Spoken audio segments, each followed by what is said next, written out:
Welcome everybody. और जैसा कि मैं पिछले लेक्चर में बताया था कि हम लोग डोमेन रेंज ये डिटेल में पढ़ेंगे कि नेक्स्ट लेक्चर में कैसे होगा। तो आज हम इस लेक्चर में यही बात करेंगे और दो क्वेश्चन सॉल्व करेंगे, दो एक्सरसाइज दूंगा और इसके बाद ये दोनों क्वेश्चन को मैं बहुत अच्छे से बताने वाला हूँ और उसके बाद आई थिंक आप लोग बहुत अच्छे से सॉल्व कर लेंगे। ठीक है, तो शुरू करते हैं इसमें। ठीक है, तो अभी हमने डोमेन क्या होता है। डोमेन होता है, हमने पढ़ा है कि उसके पहले हमने ये पढ़ा रिलेशन क्या होता है। रिलेशन होता है कि अगर दो सेट दिए हैं, नॉन एम्प्टी सेट दिए हैं, तो रिलेशन डिफाइन होता है उनके कार्टेशियन प्रोडक्ट पे। और दो सेट अगर ए एंड बी हैं तो इनका कार्टेशियन प्रोडक्ट क्या होगा, ए क्रॉस बी। और इन दोनों पे ए से बी पे जो रिलेशन होता है डिफाइंड, ए से बी पे जो रिलेशन डिफाइन होता है वो रिलेशन इस कार्टेशियन प्रोडक्ट का सबसेट होता है। ठीक है, इस कार्टेशियन प्रोडक्ट का सबसेट होता है। तो ये सबसे इम्पोर्टेंट पार्ट जो रिलेशन का है वो ये है कि रिलेशन किसी सेट ए टू बी पे अगर डिफाइंड है तो वो रिलेशन इनके कार्टेशियन प्रोडक्ट का सबसेट होगा। ठीक है, अब जब क्वेश्चन सॉल्व करेंगे तो इसमें ये समझ में आएगा कि ये सबसेट कैसे हो रहा है। ठीक है, और इस रिलेशन के डेफिनेशन पे ही हमें आ, ये निकालने को आता है कि हमें रेंज निकालना है और हमें डोमेन निकालना है। और ये दोनों निकालना बहुत आसान होता है और थोड़ा लॉजिकल होता है। ठीक है, लॉजिकल होता है जो कि मैं अभी जो दो क्वेश्चन करेंगे उसमें हम समझेंगे।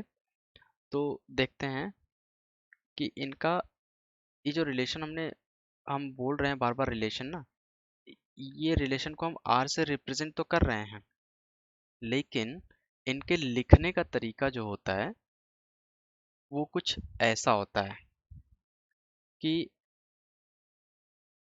हमने सेट थियरी में पढ़ रखा है कि सेट को रिप्रेजेंट करने का तरीका क्या क्या है, रोस्टर फॉर्म और सेट बिल्डर फॉर्म। ठीक है, याद होगा उम्मीद करता हूँ। ठीक है, सेट बिल्डर फॉर्म। अब जब हम ये बोल रहे हैं कि ए टू बी पे जो रिलेशन होगा वो रिलेशन ए बी के कार्टेशियन प्रोडक्ट पे डिफाइंड होता है और जो रिलेशन होता है वो ए और बी के कार्टेशियन प्रोडक्ट का सबसेट होता है। ओके, नाउ अब क्या करते हैं कि मान लेते हैं अपने पास दो सेट है, ए इक्वल टू -2 -1 0 1 2। एक सेट ये है, दूसरा सेट है 0 1 4 9।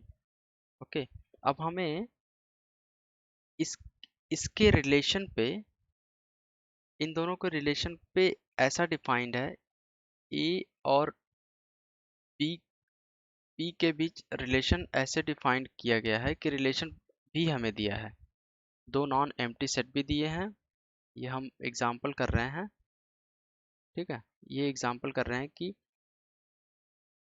If a is equals to this, b is equals to this, और रिलेशन दिया है एंड रिलेशन इज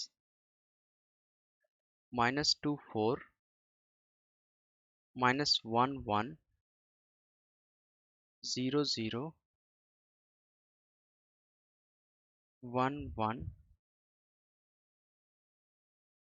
2 4। ये रिलेशन दिया है, तो हमें पता करना है कि इसका डोमेन क्या होगा, इस रिलेशन का डोमेन क्या होगा और इस रिलेशन का रेंज क्या होगा। हमें क्या क्या पता करना है, डोमेन ऑफ आर और रेंज ऑफ आर। और ये हम जो रिप्रेजेंट कर रहे हैं वो है अपना, ये जो रिलेशन दिया है, अगर हमें याद हो तो ये रिलेशन आया अपना, ये पर्टिकुलर रिलेशन है रोस्टर फॉर्म में। ठीक है, रोस्टर फॉर्म में दिया है। तो क्वेश्चन टोटल ये है कि अगर किसी को क्वेश्चन नोट करना है तो नोट करें, if a equal to this set and b equal to this set and relation defined on a to b is given like this। अगर एक सेट ये दिया हुआ है और दूसरा सेट b दिया है 0 1 4 9, और a से b पे जो रिलेशन डिफाइंड है वो दिया हुआ है -2 4 -1 1 0 0 1 1 2 4। तो हमें पता करना है डोमेन क्या होगा इस रिलेशन का और रेंज क्या होगा इस रिलेशन का। ठीक है, अब डोमेन के लिए डेफिनेशन ये है कि जो रिलेशन डिफाइंड है इसमें जो फर्स्ट कोऑर्डिनेट है वो अपना डोमेन कहलाता है। तो इसके कितने एलिमेंट है, 1 2 3 4 5। तो यहाँ से पहले एलिमेंट पे जो पहला कोऑर्डिनेट है वो -2 है, दूसरे में ये वाला है -1 है, तीसरे में 0 है, चौथे में 1 है, पांचवे में 2 है। तो इसका डोमेन क्या हो जाएगा, डोमेन क्या हो जाएगा, डोमेन हो जाएगा -2 -1 0 1 2। ठीक है, डोमेन अपना ये आ गया। और रेंज क्या होगा, रेंज होता है अपना सेकंड कोऑर्डिनेट जो होता है, वो जो ये जो सेकंड कोऑर्डिनेट है ये होता है अपना रेंज। ओके, ये होता है अपना रेंज। तो रेंज क्या हो जाएगा, मैं रेंज बस लिख देता हूँ, ग्रीन कलर में है, ये है 4 1 0 1 4। अब इसमें 4 4 4 बार तो नहीं होगा, मतलब 2 बार तो नहीं होगा, तो इसको सिंप्लीफाई करेंगे, हर एक एलिमेंट को एक बार लेंगे, तो 4 1 0, ये अपना आ गया रेंज। ठीक है, अब ये तो था अपना रोस्टर फॉर्म जब रिलेशन डिफाइंड है। इसके बाद आता है कि रिलेशन को हम नॉर्मली एरो डायग्राम से भी करते हैं। तो अभी अपना रेंज क्या था, अपना रेंज था 4 1 0, और डोमेन था, डोमेन क्या है, -2 -1 0 -2 -1 0 1 2। ठीक है, अब ये अपना एक बनाएंगे ऐसे। तो क्या करेंगे, -2 -1 0 1 2, और एक और बनाएंगे जिसमें होगा 4 1 0। अब हमें ये देखना है कि अपना रिलेशन कैसे डिफाइन था। अपना रिलेशन डिफाइन था, उसको यहाँ पे भी लिख लेते हैं, रिलेशन को लिख लेते हैं येलो में। रिलेशन डिफाइन था -2 -2 4 -1 1 -2 -2 -4 -1 1 0 0 1 1 1 2 4 1 1 1 1 2 4। अब यहाँ पे बहुत ध्यान से देखने वाली चीज़ है।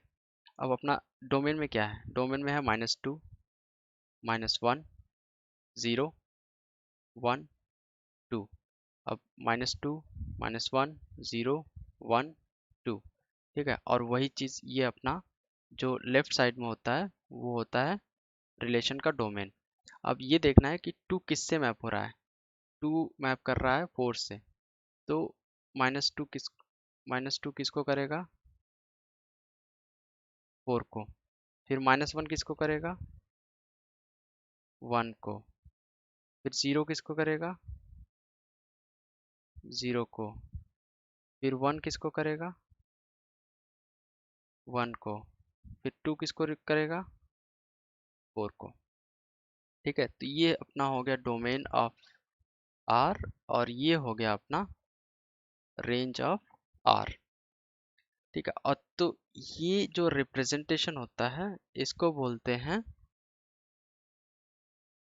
Arrow diagram. ठीक है, ये हमें क्वेश्चंस पूछा जा सकता है, तो इसका इस लेक्चर को काफ़ी ध्यान से समझें। मैं काफ़ी सही तरीके से बताने का कोशिश किया हूँ कि रिलेशन में फर्स्ट कोऑर्डिनेट सेकंड कोऑर्डिनेट का रिलेशन क्या है। यहाँ पे -2 का 4 से, -1 का 1 से, -2 का 4 से, -1 का 1 से। तो इस चीज़ को बहुत बारीकी से समझें। और मुझे उम्मीद है कि ये रोस्टर फॉर्म जो था अभी, जो रोस्टर फॉर्म था किसका, रिलेशन का, रिलेशन का जो रोस्टर फॉर्म था वो अभी समझ में आ गया है, और क्वेश्चन आप लोगों ने नोट कर लिया होगा। ठीक है, तो अभी चलते हैं। दूसरा तरीका जो है, वो दूसरा तरीका है सेट बिल्डर। सेट बिल्डर क्या होता है, सेट बिल्डर में हम लॉजिकली सोचते हैं। क्या है, set builder. Okay, set builder में क्या है कि हम ये बोलते हैं for every ordered pair which is element of R. इसको बोलते हैं फॉर एवरी पेयर, मतलब for every ordered pair of A and B element of R, there there will be some relation between A and B। ये जो अपना ordered pair में A and B है ना, इसके बीच में कोई ना कोई रिलेशन होगा। ओके, तो अब एग्जांपल देख लेते हैं। एग्जांपल मतलब कोई भी कॉन्सेप्ट एग्जांपल से समझना बहुत आसान होता है, इसलिए मैं हर बार एग्जांपल ले लेता हूँ। ठीक है, तो जो एग्जांपल है वो ये है कि if A is 1, 2, 3, 5 and B is 4, 6, 9। Okay, तो हमें क्या करना है, क्वेश्चन है डिफाइन ए रिलेशन। हमें ये पता करना है कि इन दोनों के बीच में एक संबंध स्थापित करना है, जो ऐसे डिफाइंड है कि A B such that A is element of A and B is element of B and A minus B is odd। अब ये क्वेश्चन काफ़ी इम्पोर्टेंट है, और हमें बहुत मज़ा आएगा इसको समझ के कि रिलेशन जो है एक्चुअली इससे समझ में आने वाला है कि हम रिलेशन को सॉल्व कैसे करते हैं। ठीक है, तो पहला प्रिंसिपल ये है कि रिलेशन डिफाइन कैसे होता है। रिलेशन डिफाइन होता है ए टू बी में जो रिलेशन डिफाइन है वो ए और बी के कार्टेशियन प्रोडक्ट पे होता है। और ये कार्टेशियन प्रोडक्ट जो होता है वो ऐसा होता है कि जो रिलेशन डिफाइन करते हैं वो रिलेशन कार्टेशियन प्रोडक्ट का सबसेट बन जाता है। ठीक है। अब कार्टेशियन प्रोडक्ट का सबसेट बन जाता है, तो पहली प्रिंसिपल जो है इसको हम दिमाग में रखेंगे, और इसको दिमाग में रखने के लिए रखते हुए इसको क्या करेंगे, ए और बी जो दिया है हमें, ए यहाँ पे दिया है, बी यहाँ पे दिया है, इसको क्या करेंगे, इसका कार्टेशियन प्रोडक्ट निकाल लेंगे। अब ए और B, A equals a cross B निकालेंगे। ठीक है, ए क्रॉस बी निकाल 1469। तो क्या करेंगे, 1 का 4 के साथ, 1 का 6 के साथ, 1 का 9 के साथ, फिर किसके है 235। ठीक है, अब क्या करेंगे, 2 का 4 के साथ, 2 का 6 के साथ, 2 का 9 के साथ, 235। सेम चीज 3 का 4 के साथ, 3 का 6 के साथ, 3 का 9 के साथ, फिर 5 का 4 के साथ, 5 का 6 के साथ, 5 का 9 के साथ। ये तो अपना हो गया कार्टेशियन प्रोडक्ट। ठीक है, ये हो गया अपना कार्टेशियन प्रोडक्ट। अब जो हमें समझाया है इस चीज को बहुत बारीकी से समझेंगे। क्या समझाया है कि रिलेशन सबसेट होता है ए क्रॉस बी का। अब ए क्रॉस बी अपना क्या है, ये पूरा सेट है, ये पूरा सेट दिया है। अब कंडीशन क्या दिया है कि ए बी जो डिफाइंड है रिलेशन का, such that A minus B odd है।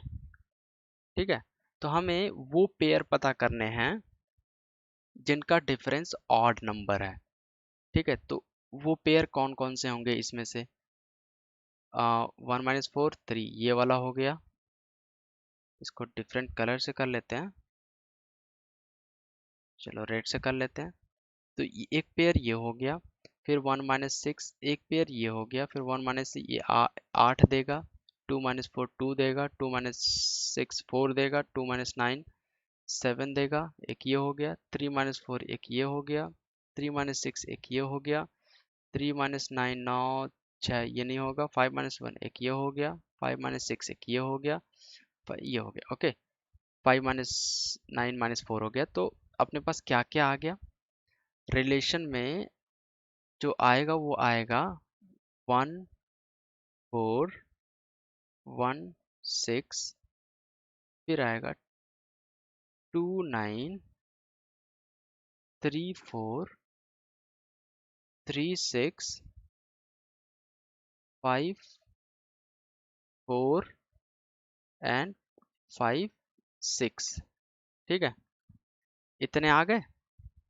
तो अभी देखते हैं, ये अपना रिलेशन आ गया।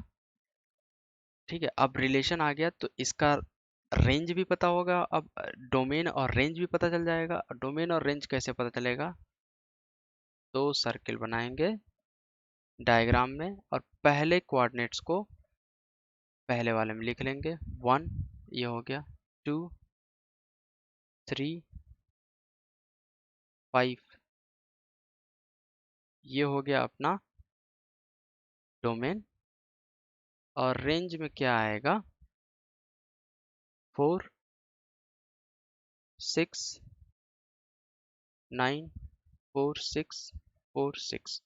ठीक है, अब 1 किसके साथ है, डिफरेंट कलर, 1 है 4 के साथ, फिर 1 है 6 के साथ, फिर 2 है 9 के साथ, 3 है 4 के साथ, 3 है 6 के साथ, 5 है 4 के साथ, 5 है 6 के साथ। ठीक है, अब ये रहा अपना प्रॉपर सॉल्यूशन। डोमेन हो जाएगा 1 2 3 5। Domain of R is 1 2 3 5 and range of R is 4 6 9। I hope कि ये बहुत अच्छे से समझ में आया है। और ये दोनों क्वेश्चन बहुत इंपॉर्टेंट थे। और बहुत ही बारीकी से समझने की कोशिश करें। अगर नहीं समझ में आ रहा है तो 2 बार देखें, 3 बार देखें, लेकिन इन दोनों क्वेश्चन को बहुत ही बारीकी से, बहुत ही ध्यान लगा के पढ़ें। ठीक है, अब जो अगले 2 क्वेश्चंस मैंने दे रखे हैं उनको आप सॉल्व करने की कोशिश करें और फिर आप डायरेक्टली आप एक्सरसाइज पे जंप कर सकते हैं। ठीक है, तो अपना जो क्वेश्चन है वो क्वेश्चन ऐसे है। पहला एग्जांपल कि सपोज हमें दे दिया है, रिलेशन दिया है, रिलेशन डिफाइंड है such that x comma x cube such that x is a prime number less than 10। ये लेस देन 10 है। ठीक है, लेस देन 10। और ये रिलेशन डिफाइंड है तो हमें पता करना है कि रोस्टर फॉर्म में कैसे लिखेंगे और लिखने के बाद उसका डोमेन और रेंज क्या होगा। अगर नहीं समझ में आए तो लेक्चर को दोबारा से देख के इस रिलेशन को लिखने की कोशिश करें और बहुत इजी हो जाएगा ये दोनों। अगला क्वेश्चन है कि फिर से रिलेशन डिफाइंड है X Y such that X and Y are integers and X into Y is 4। हमें एक रिलेशन दिया है जिसमें ऑर्डर्ड पेयर एक्स वाई के दिए हैं, ऐसे दिए हैं कि एक्स वाई इंटीजर्स हैं, 1 2 3 -2 -1 0, इसमें से कुछ आप देख सकते हैं। और एक्स वाई के ऐसे कॉम्बिनेशन बनाने हैं जहाँ पे उन दोनों का मल्टीप्लिकेशन 4 हो, तो वो पेयर आप बना दें। यहाँ पे ऐसे ऐसे डालने हैं कि एक्स कॉमा वाई ये दोनों का मल्टीप्लिकेशन 4 हो, इसका मल्टीप्लिकेशन 4 हो। जब ये मिल जाए तो उसको रोस्टर फॉर्म में लिख दीजिए और उसका डोमेन और रेंज निकाल लीजिए। और मैं उम्मीद करता हूँ कि ये बहुत लेक्चर काफ़ी अच्छा रहा होगा। और अगले लेक्चर में हम लोग पढ़ेंगे इनवर्स रिलेशन और फिर रिफ्लेक्सिविटी और बाकी जो चीज़ें हैं। 3 प्रॉपर्टी हैं इसकी, इक्विवेलेंस रिलेशन, रिफ्लेक्सिविटी, ट्रांजिटिविटी। तो उम्मीद करता हूँ ये काफ़ी पसंद आया होगा। और लेक्चर में पार्ट लेने के लिए बहुत बहुत धन्यवाद। मिलते हैं अगले लेक्चर में। और अगर आपको वीडियो पसंद आया तो लाइक करें, शेयर करें, सब्सक्राइब करें और अपने दोस्तों को अपने स्कूल में हर जगह बताएं, क्योंकि ये मैथ बहुत अच्छा होने वाला है। मैथ बहुत इंटरेस्टिंग है। ठीक है, तब तक के लिए बाय बाय।